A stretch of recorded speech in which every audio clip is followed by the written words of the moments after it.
What if I told you that everything your grandfather taught you about finding the perfect fishing spot is actually costing you the biggest catch of your life? We all do it. We get to the lake, we look at the water, and we spend hours trying to find that perfectly clean, hard gravel bottom. We want our bait to sit out in the open looking pretty, just waiting for a fish to swim by. But let me ask you something. If you were a giant old fish trying to stay out of sight, would you sit in a clean, brightly lit room, or would you hide in the shadows? Today, we are going to look at a strategy that goes against every natural instinct you have as an angler. We are going to talk about why deliberately casting your bait into a disgusting, stinking pile of rotting leaves might just be the ultimate camouflage strategy. I promise you, by the end of this video, you are going to stop looking for clean water. And you are going to start hunting for the ugliest muck you can find. But first, tell me in the comments, are you terrified of getting snagged? Or are you willing to throw your favorite lure into the heavy junk? To understand why this works, we have to look at why this topic is so important and why so many of us have been doing it wrong for decades. For generations, the golden rule of fishing has been about presentation. The belief was always that if a fish cannot clearly see your bait sitting on a clean bottom, it will not eat it. Anglers spend thousands of dollars on fish finders just to locate smooth drop-offs and rock piles, completely ignoring the dark, leafy sludge that gathers in the corners of ponds and lakes. We have been conditioned to fear the muck, because muck means snags, lost tackle, and messy hooks. So we do the same thing year after year. We cast into the open water, we keep our lines perfectly clean, and we wonder why we only catch the small, aggressive fish while the real monsters never seem to bite. The truth is, we have been thinking like humans, not like predators. We want things neat and tidy. But nature is not neat. Nature is dirty, chaotic, and about survival. And that is exactly why the biggest fish gravitate to the exact places we have been desperately trying to avoid. Picture this, it is 6 o'clock in the morning, the sun is just starting to peek over the trees, and there is a thick white mist rolling off the surface of the lake. The water is perfectly still like a sheet of dark glass. You have got your favorite rod in your hand, and you are looking for that perfect spot to cast. Your whole life you have been told to look for the clean water. You want that hard gravel bottom, a nice drop-off, somewhere your bait can sit perfectly visible. So you make your cast. It lands exactly where you wanted it. You sit down, pour a cup of hot coffee, and you wait and wait and wait some more. Hours go by and your tip does not even twitch. You start wondering if the fish are even here, or if the weather is wrong, or maybe the barometer dropped. But what if I told you the problem is not the weather? The problem is that you are fishing in the wrong place entirely. You see, while you are staring at that beautiful clean water, the biggest, smartest fish in the lake are hiding right under your nose. They are not out in the open. They are buried deep in the ugliest, smelliest, most rotten pile of dead leaves on the bottom of the lake. Let us talk about the myth of the clean bottom. This is a habit that is incredibly hard to break. We all want to feel that satisfying tap when our sinker hits a hard rock. It gives us confidence. It makes us feel like we know exactly what is happening down there. But think about the psychology of a truly large fish. A fish that has lived for 10 or 15 years did not get that big by being stupid. It got big by avoiding danger. And sitting out in the open on a clean patch of gravel is incredibly dangerous. It makes them visible to birds from above, and it makes them visible to other predators in the water. So instead of cruising the clean zones, these massive fish find the thickest, darkest cover they can. A deep pile of rotting leaves on the bottom is like a 5-star hotel for a big fish. It is soft, it is dark, it blocks out the light, and it hides their silhouette completely. When you insist on fishing the clean spots, you are completely bypassing the living room of the biggest fish in the lake. You are essentially fishing where the fish might occasionally pass through, rather than fishing where they actually live and sleep. Now let us enter the debris zone. When you actually look at a pile of rotting leaves underwater, it is not just dead, empty space. This is a massive misconception. Anglers look at decaying matter and think it is toxic or empty. But a leaf pile is basically a bustling underwater city. As those leaves break down, they attract microscopic organisms. Those organisms attract insects, larvae, and small crustaceans like crawfish. And guess who follows the crawfish? Small baitfish. And where there are baitfish, there are predators. That pile of smelly, rotting leaves is actually the foundation of the entire local food chain. When you drop your bait into the middle of that mess, you are not throwing it into a wasteland. You are dropping it directly onto the dinner table. You are putting your bait exactly where the fish already expect to find food. A big fish sitting in that leaf pile is already in feeding mode. It is just waiting for a bug or a dying fish to flutter down through the debris. If your bait is the thing that flutters down, you are going to get a strike so aggressive it will rip the rod right out of your hands. This brings us to the ultimate camouflage concept. Let us talk about how your bait actually looks to a fish. When you put a brightly colored artificial lure, or even a live bait, on a perfectly clean bottom, it stands out like a sore thumb. Yes, it gets noticed, but it also gets scrutinized. A big, wary fish will swim up to it, look at the thick fishing line attached to it, notice the unnatural hook, and swim away. Now change the scenario. You take that same bait, and you deliberately bury it into a dark, murky pile of leaves. Suddenly the fishing line disappears into the debris. The hook is hidden by a piece of decaying oak leaf. Only a tiny fraction of your bait is visible. Now, when the fish sees it, it does not see a trap. It just sees a glimpse of movement. It sees something struggling in the mud, just like every other natural piece of food it eats. The leaves provide the perfect camouflage not for the fish, but for your tackle.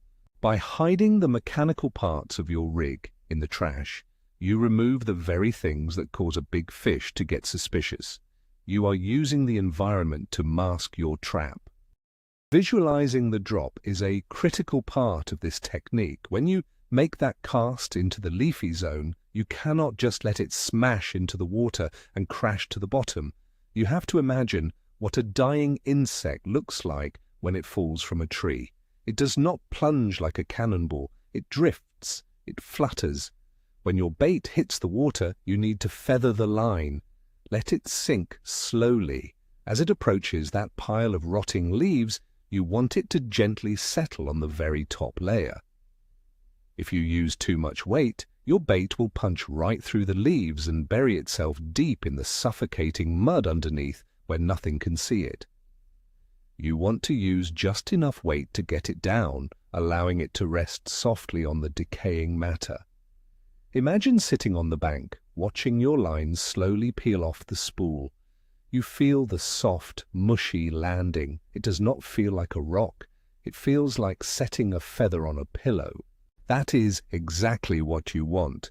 That soft landing tells you that your bait is positioned perfectly in the strike zone, right where the monster is watching. We have to debunk the fear of the snag. This is the #1 reason why guys will not try this. I have had conversations on the bank with guys who have been fishing for 40 years, and they look at me like I am crazy when I cast into the junk. They say, "You are going to lose your rig in there." And you know what? Sometimes they are right. You will lose hooks. You will break off. But if you are not willing to lose a piece of tackle, you are never going to catch the fish of a lifetime. Fishing in the rotting leaves requires a mental shift. You have to accept that getting stuck is part of the game. It is the toll you pay to access the big fish. But there are ways to minimize the damage. You bury your hook point back into your soft plastic bait, making it weedless. You use a specialized rig designed to slide through the cover without grabbing every leaf on the way down. The guys who are too scared to cast into the mess are the same guys complaining that the fish are not biting today. Meanwhile, you are over there pulling out hogs because you are not afraid to get a little dirty. Let us talk about the smell factor. This is something almost nobody thinks about. We talked about visual camouflage, but what about scent? Fish have an incredibly powerful sense of smell. When you handle your bait, you are leaving human oils, sunscreen, and maybe even gasoline from the boat on it. On a clean bottom, those unnatural scents radiate outward in a clear scent trail, warning the fish away. But when you drop your bait into a foot of rotting, decaying vegetation, you are dropping it into an environment with an overpowering natural odor. Decaying leaves release methane, tannins, and strong, earthy scents. This massive cloud of natural odor completely masks whatever subtle human scent is left on your bait. It is like trying to smell a single drop of perfume inside a coffee roaster. The leaves act as an olfactory camouflage, tricking the fish into trusting the bait based on smell alone. So not only is your hook hidden visually, but the trap is completely hidden chemically. This double layer of deception is exactly why old fish make mistakes in the leaves. Adjusting your gear for the junk is absolutely mandatory. You cannot walk up to a pile of underwater trash with a light spinning rod and 4-pound test line and expect to win the fight. When a giant fish takes your bait in the middle of a leaf pile, its first instinct is not to run for the open water. Its first instinct is to dive deeper into the rot, burying its nose into the roots and stems to break your line. You need a setup that can handle violence. We are talking heavy braided line, maybe 50 or 65-pound test, with a thick fluorocarbon leader. You need a rod with serious backbone. When you are sitting there on the bank, waiting in the silence, and that line suddenly jumps, you do not have time to play games. You cannot let the fish take the line and run. The moment you feel that heavy, unnatural weight on the other end, you have to hit them hard. You need the gear to literally rip them out of the camouflage before they even know what happened.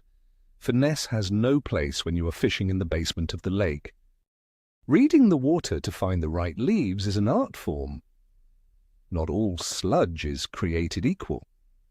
You cannot just find any old pile of mud and expect it to hold fish. You need to look for places where leaves naturally accumulate due to wind and water currents. Think about a cove where the wind blows directly into it for days at a time. The surface water pushes all the floating debris into that corner, and eventually it becomes waterlogged and sinks. That is a gold mine. You also want to look for areas near steep drop-offs where leaves slide down the underwater hill and pile up at the base. Imagine standing on the shore, feeling the breeze on your face. Look at how the water is moving. Look for the dead spots, the eddies where the current circles and slows down. That is where the lake deposits its trash. And that is exactly where the big predators set up their ambush points. It takes time to learn how to read these subtle signs, but once you figure out how the lake organizes its own debris, you will always know where the biggest fish are hiding. There is a massive temperature advantage hidden in the rotting leaves, especially in the colder months. A lot of anglers do not realize that the process of decomposition actually generates a tiny bit of heat. When millions of leaves are breaking down at the bottom of a lake, they create a microclimate. The water trapped within that leafy layer can be just a fraction of a degree warmer than the surrounding clear water. To a cold-blooded creature like a fish, that tiny difference in temperature is like a magnet. On a chilly morning when the open water is freezing cold, big fish will burrow down into that decaying matter simply to stay warm. Their metabolism slows down and they do not want to chase fast-moving prey. But if you slowly drag a perfectly camouflaged bait right through their warm, leafy living room, they will open their mouths and suck it in out of pure laziness. They do not have to expend any energy to get a meal. Understanding this thermal dynamic gives you a massive advantage over the guys who are casting out into the freezing open water. Let us discuss the bite detection challenge, because this is where a lot of people mess up. When you are fishing on a hard, clean bottom, a bite is usually a sharp, distinct tap. You feel it travel right up the line and into your hand. But when your bait is sitting in a pile of soft, mushy leaves, the bite feels completely different. You are not going to get that sharp tap. Often the fish will just swim over, suck the bait into its mouth along with a bunch of leaves, and just sit there. You might be having a conversation with another fisherman, and you look over at your rod and the tip is just slightly bent. It just looks heavy. And many guys will think their sinker has just settled deeper into the mud, so they try to lift it, feel the weight, assume it is a snag, and pull slowly.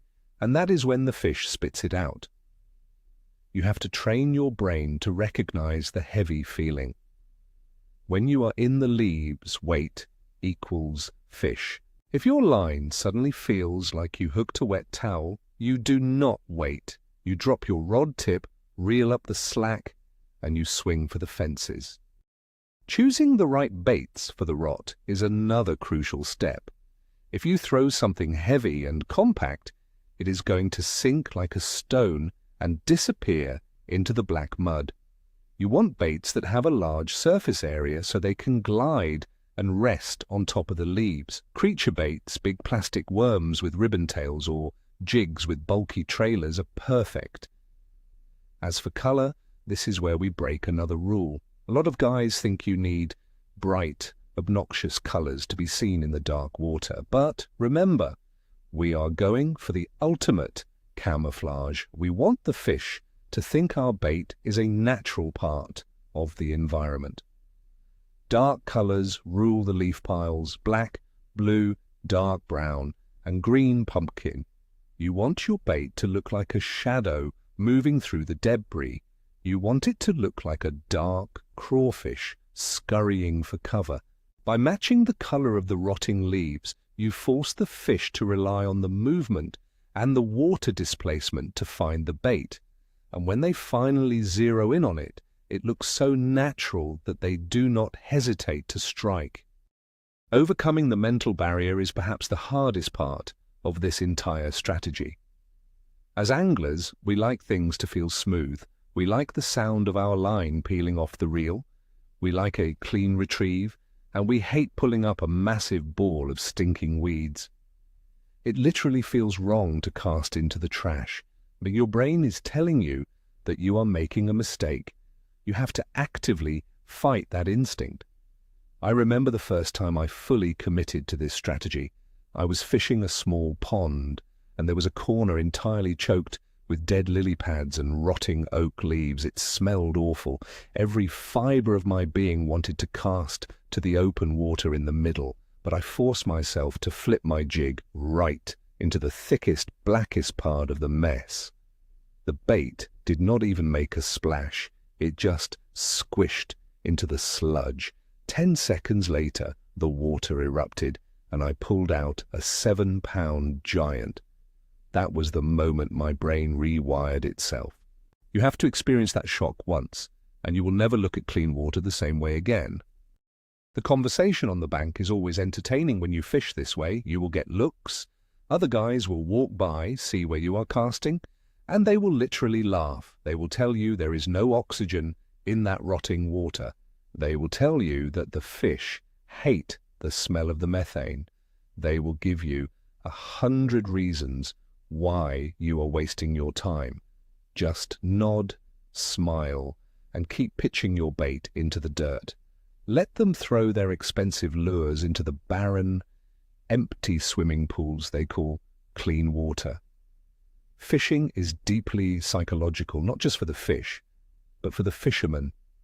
People find comfort in doing what everyone else is doing. When you step outside of that comfort zone and start targeting the ugliest water available, You isolate yourself from the crowd, but you also isolate your bait from the pressure. The fish sitting in those leaves have probably never seen a hook because nobody else has the guts to throw a bait in there. You are presenting them with a meal they feel completely safe eating. Let us talk about the specific technique of the yo-yo drop. Once your bait has settled on the leaves, you cannot just drag it. If you drag it, the hook will immediately gather a massive ball of dead vegetation, rendering it useless. Instead, you have to hop it. You gently lift your rod tip from the 10 o'clock position to the 12 o'clock position.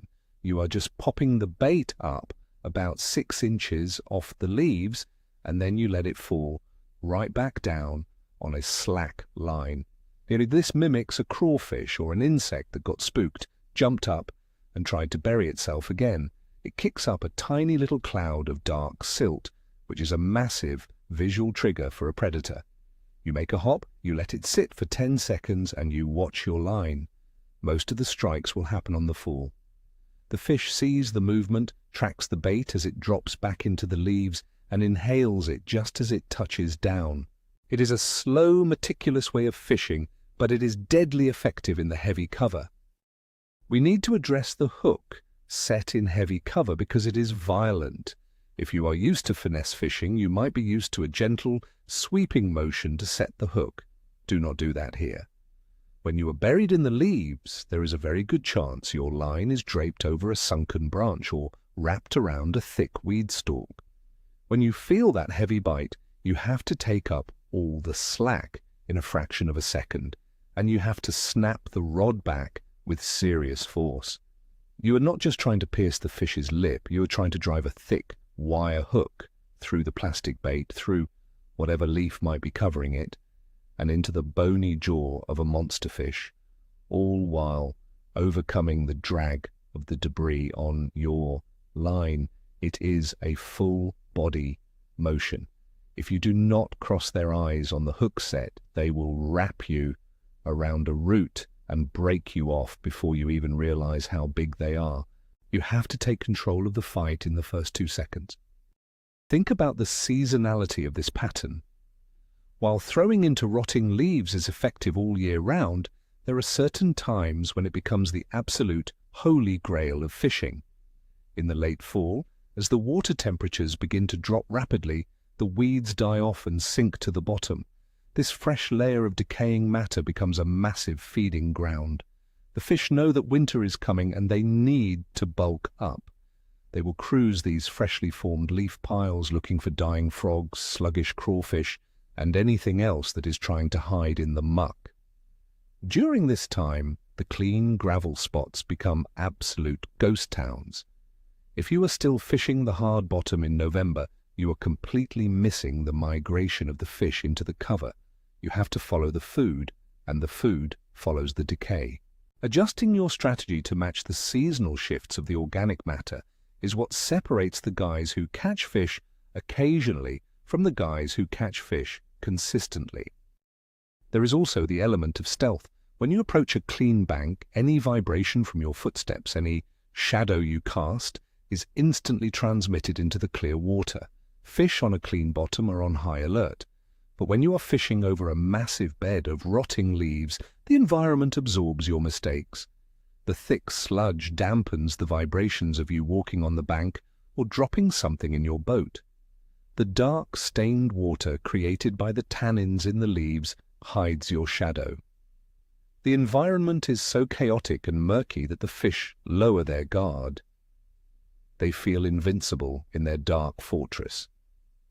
This allows you to get much closer to them than you ever could in clear water.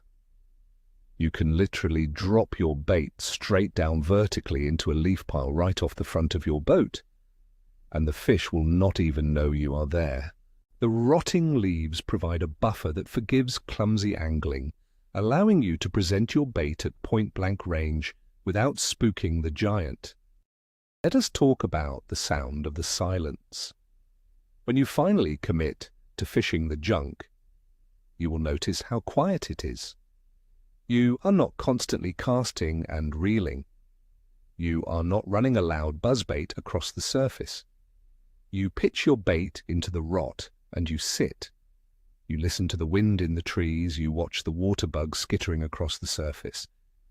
It requires an immense amount of patience. You might leave your bait sitting in the exact same pile of leaves for 3 full minutes before moving it.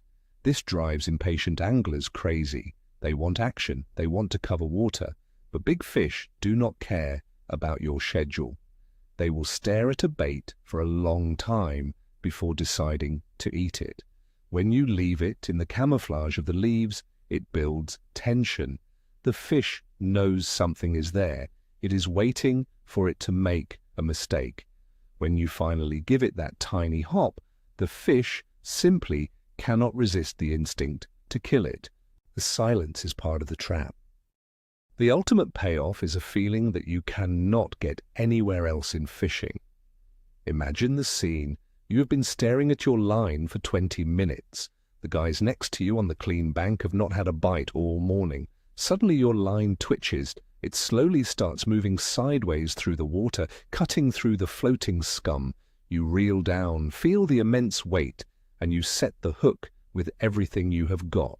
The water literally explodes in a shower of black mud, dead leaves, and old weed stalks. Through the middle of the debris, a massive, dark green giant breaks the surface. You fight it through the junk, you drag it onto the bank, and you are holding a fish that looks like it has been living in a cave for 10 years.